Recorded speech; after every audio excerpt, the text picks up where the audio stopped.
नमस्कार प्रेक्षकांनो, मालिकेच्या आजच्या भागामध्ये आपल्याला पाहायला मिळणार आहे ऊर्जा आणि शौर्य दोघही आता तीर्थाला वाचवण्यासाठी निघालेले आहेत। खरं तर डिस्टन्स खूप आहे,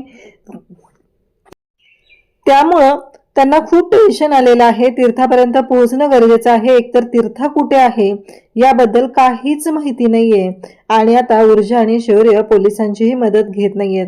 शौर्याला असं वाटतं की आपण पोलिसांची मदत घ्यायला नकोय, जर का पोलिसांपर्यंत ह्या गोष्टी गेल्या तर हे सगळं अवघड होईल आपल्याला तीर्थाला वाचवणं। इकडे विक्रांतने तीर्थाला आणून ठेवलेलं आहे आणि जेव्हा तीर्थाला म्हणत असतो की बघितलं का, हे सगळं साहित्य कोणासाठी आणलंय, कारण त्याने एक तिथे पार्लरवाली बोलवलेली आहे तीर्थाला तयार करण्यासाठी, कारण आज लग्न आहे तर तीर्थाला तयार करायचंय असं त्याच्या डोक्यात आहे।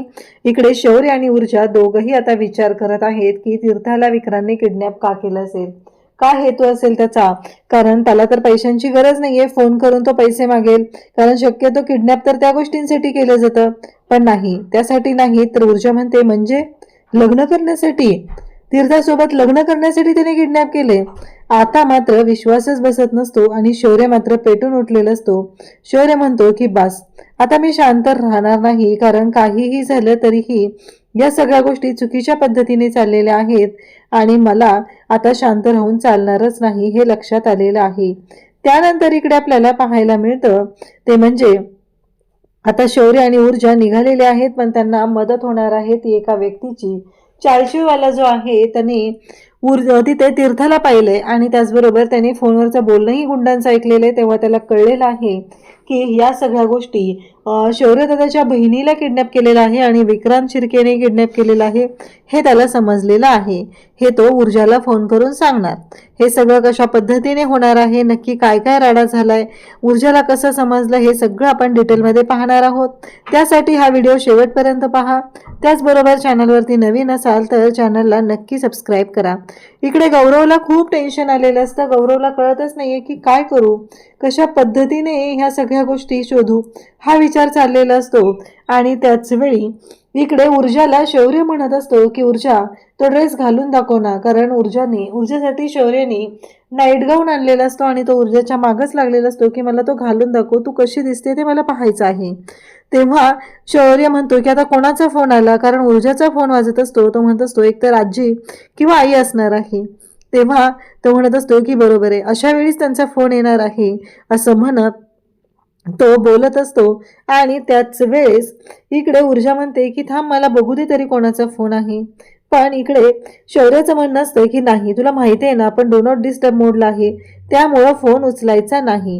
हे सगळं झालेलं असतं आणि त्याच वेळेस इकडे पाहायला मिळतं की पुन्हा एकदा फोन येतो। शौर्य म्हणतो काय आहे, तेव्हा ऊर्जा म्हणते की अरे अननोन नंबर आहे, बघितलंस ना, तर मला बघू दे कोणाचा फोन आहे, काय आहे हे सगळं।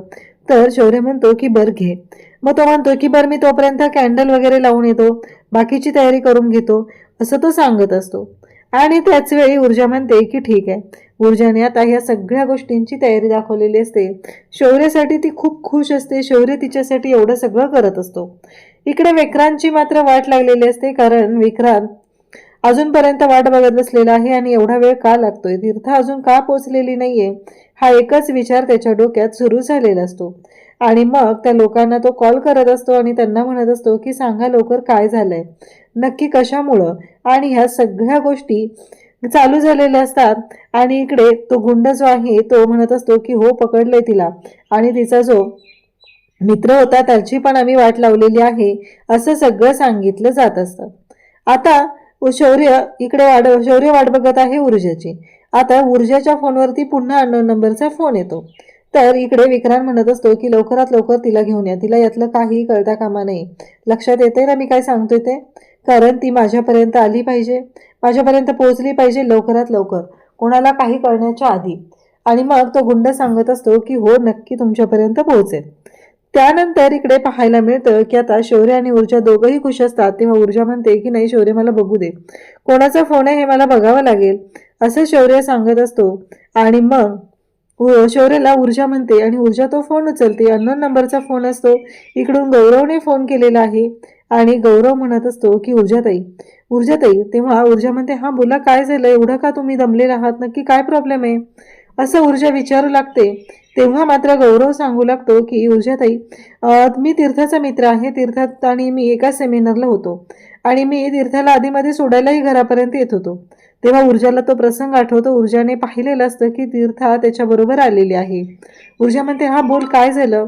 तेव्हा गौरव सांगू लागतो की एक प्रॉब्लेम झालाय. आज मी तीर्थाला घ्यायला आलो कॉलेजमध्ये त्या सेमिनार हॉलला आणि तिथून तीर्थाला किडनॅप केले. काही गुंड आले होते आणि ते तीर्थाला घेऊन गेलेत. आता मात्र धक्का बसलेला असतो आणि इकडे गौरवने हे सगळं सांगितल्यानंतर ऊर्जा म्हणते, काय सांगतोस हे सगळं? तेव्हा मात्र तो सांगत असतो की हो, तीर्थाला किडनॅप केलेलं आहे. आणि हे सगळं जेव्हा चालू झालेलं असतं तेव्हा मात्र इकडे ऊर्जाला धक्का बसतो. ऊर्जा म्हणते, काय? तेव्हा गौरव सांगतो की हो, कारण मी माझ्या डोळ्यांनी पाहिलंय. मी त्यांचा पाठलाग करण्याचा सुद्धा प्रयत्न केलेला आहे.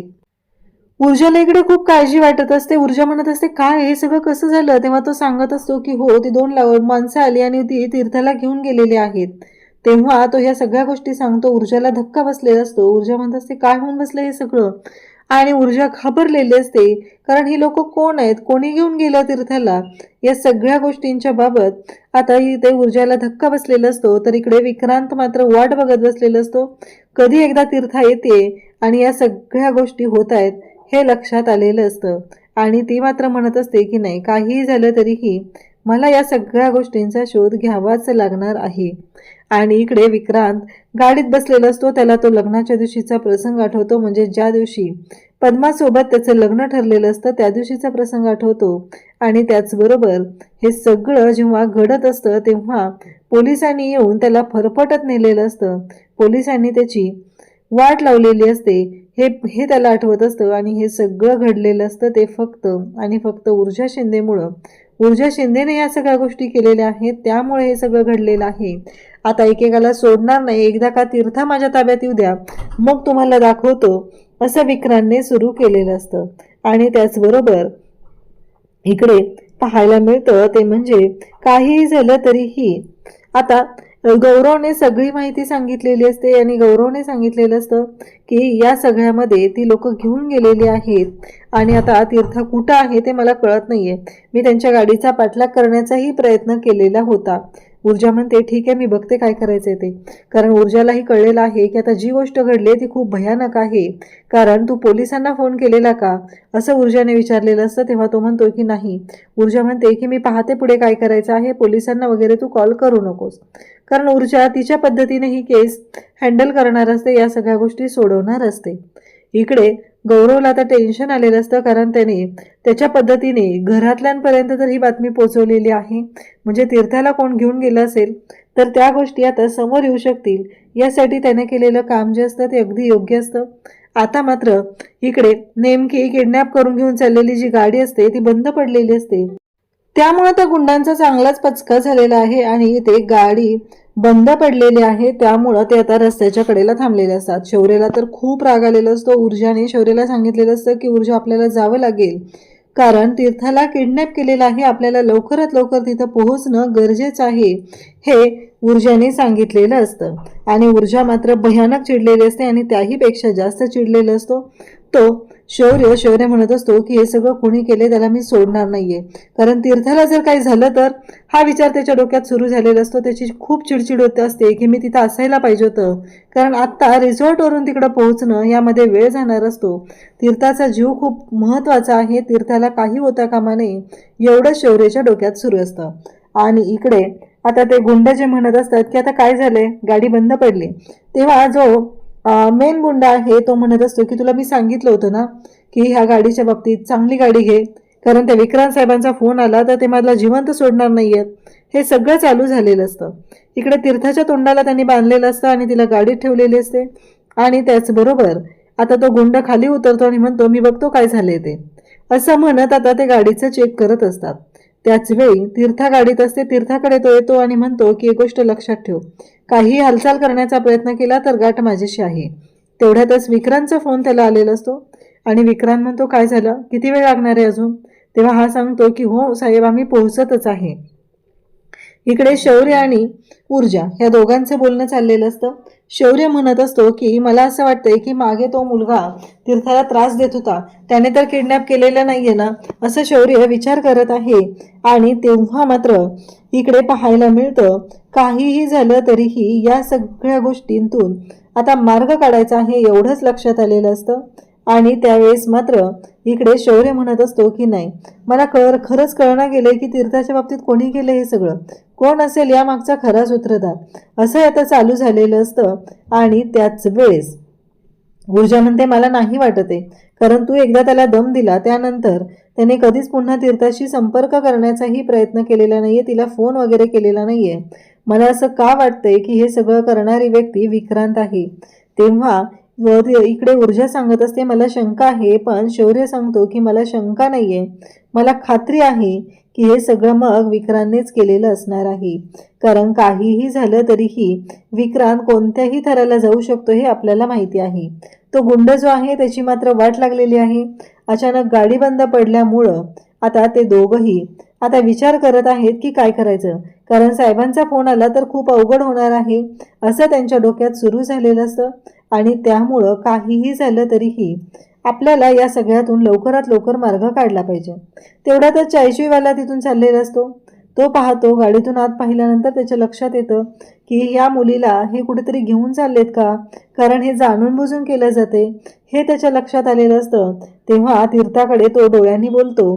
तीर्थ त्याला डोळ्यांनी सांगते की हो मला वाचव यातून.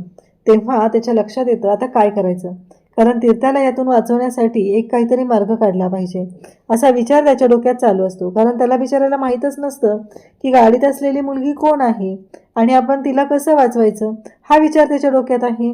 कारण कोणीतरी त्या मुलीला त्रास देते, तिला घेऊन जाण्याचा प्रयत्न करते, तर आपल्याला तिच्या मदतीला धावून गेलं पाहिजे एवढंच त्याच्या डोक्यात असतं. तर इकडे तो आता तिथं त्या गुंडांकडे येतो आणि त्यांना विचारू लागतो काय झालं साहेब, गाडी बंद पडली आहे का तुमची? नाही, मला काय वाटतं माहिती आहे का, तुम्ही येता का माझ्याबरोबर, तिथं ना एक ही आहे गॅरेज आहे, त्या गॅरेजवाल्याला घेऊन येऊया आपण. तेव्हा मात्र त्या गुंडाला खूप राग येतो आणि तो म्हणतो घी जा रे तू, तुला काय करायचंय, मी बघून घेऊ ना काय करायचंय ते. इकडे आता शौर्य आणि ऊर्जा, शौर्य म्हणतो की आदित्य दादाला फोन लाव माझ्या फोनवरून. मग ऊर्जाने फोन लावलेला असतो. तेव्हा आदित्य आणि हर्षवर्धन बाहेर निघालेले असतात. आदित्य म्हणतो की शौर्याचा फोन आलाय. हर्षवर्धन म्हणतो बघ काय म्हणतोय, बोलून घे त्याच्याशी. आणि ज्यावेळेस फोन उचलला जातो, शौर्य अगदी हदरलेला आहे, कोणत्या तरी टेन्शनमध्ये. ही गोष्ट आदित्यच्या लक्षात येते. आदित्य विचारला तो काय झालं, काय प्रॉब्लेम आहे. तेव्हा तो सांगत असतो की अरे आपल्या तीर्थाला किडनॅप केले. हर्षवर्धनने फोन उचललेला असतो. शौर्य सांगतो की हो तीर्थाला किडनॅप केले. हर्षवर्धनचं म्हणणं असतं की तुला कसं कळलं. तेव्हा शौर्य सांगतो की ते महत्त्वाचं नाहीये, आम्ही यायला लागलो तिकडं. आणि दुसरी महत्त्वाची गोष्ट, तुम्ही कोणालाही सांगू नका, शिर्केला सांगू नका, पोलिसांना फोन करू नका, कारण आपल्यासाठी तीर्थाचा जीव महत्त्वाचा आहे, आपल्याला तिला वाचवणं महत्त्वाचं आहे, हे सगळं सांगितलं जात असतं. आणि तेव्हा मात्र इकडे चायशूवाला जो आहे तो तिथे जातो आणि त्याच्या लक्षात येतं. मग त्या माणसांना तो म्हणत असतो की अहो चला ना, मी तुम्हाला गॅरेजकडे घेऊन जातो. आणि म्हणजे त्याचा असा प्लॅन असतो की यातल्या एकाला गॅरेजकडे घेऊन जायचं आणि तीर्था म्हणजे दोघं जण बाहेर आहेत, ती गाडी दुरुस्त करत आहेत आणि तीर्थाला तिथून पळवायचा हा प्लॅन त्याने आखलेला असतो. आणि म्हणूनच तो त्याला म्हणत असतो की चल. मग तो म्हणतो की जा रे शान्या, तू नको मध्ये पडू, आमच्या मी बघतो. कसं आहे माहिती आहे का, दिमाग ठीक नाही माझा, म्हणून मी दुरुस्त करू शकत नाही, नाहीतर मला काहीच प्रॉब्लेम नाही असं तो सांगत असतो. तेव्हा मात्र आता चायचूवाला म्हणतो की नाही काहीतरी वेगळं चालू आहे. आणि तेवढ्यातच त्या माणसाला विक्रांतचा फोन येतो आणि तो माणूस विक्रांत बरोबर बोलायला सुरुवात करतो. विक्रांतला म्हणत असतो की हो विक्रांत साहेबा झालंय बरोबर आहे, अहो तुम्हाला काय वाटलं. आणि त्यानंतर तो फोन ठेवतो आणि मध्येच त्याच्या लक्षात येतं ते म्हणजे जर का आपण याच्यामध्ये अडकलो तर खूप अवघड होणार आहे. कारण काहीही झालं तरीही आत्ता सगळ्यात महत्त्वाची गोष्ट आहे आणि ती म्हणजेच की ही पोरगी जी आहे ती हर्षवर्धन जहागीरदारची पोरगी आहे आणि त्याचबरोबर तो विक्रांत शिर्के, या सगळ्यांच्यामध्ये आपली वाट लागू शकते. त्यामुळे आपल्याला काम करायचं आहे. साहेबांनी सांगितले तिथं त्या पोरीला नेऊन पोच करायचं, एवढं लक्षात ठेवलेलं असतं. आणि तो तसाच आता म्हणत असतो की काहीतरी करून ही गाडी मला इथून न्यायला पाहिजे हा विचार चाललेला असतो. इकडे ऊर्जा म्हणत असते की विक्रांतने का केलं असेल किडनॅप, काय कारण असेल त्याच्या मागे, कशासाठी तो तीर्थाच्या हात धुवून मागे लागलेला आहे, हा विचार ऊर्जा करत असते. ऊर्जाच्या डोक्यात हे सगळं चाललेलं असतं. आणि तेव्हा मात्र शौर्य म्हणतोय की हे बघ ऊर्जा, मला काहीच कळत नाहीये या सगळ्या मागं काय कारण आहे, कोणी केलंय हे सगळं, कोणामुळं झालंय, या कोणत्याच गोष्टीशी मला काहीच कळत नाहीये, असं तो सांगतो. उद्याच्या भागात आपल्याला पाहायला मिळतं ते म्हणजे आता तीर्थाला त्या एका गोडाऊनमध्ये आणलेलं असतं. तिथे एक बाई असते, तिच्याकडे सगळं शृंगाराचं नटायचं सामान आहे आणि ती बाई तिथं आलेली आहे. आणि त्याचबरोबर शौर्य म्हणत असतो की मला कळत नाही. ऊर्जा म्हणते की पैशांसाठी तर नाही केलेलं, म्हणजे लग्न करण्यासाठी किडनॅप केले. आता हे ऊर्जाच्या लक्षात आल्यानंतर ऊर्जा मात्र स्पष्टपणे ते बोलून जाते.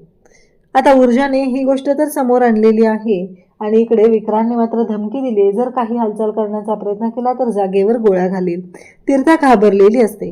अशाच अपडेटसाठी चॅनलशी कनेक्ट राहा. थँक्यू.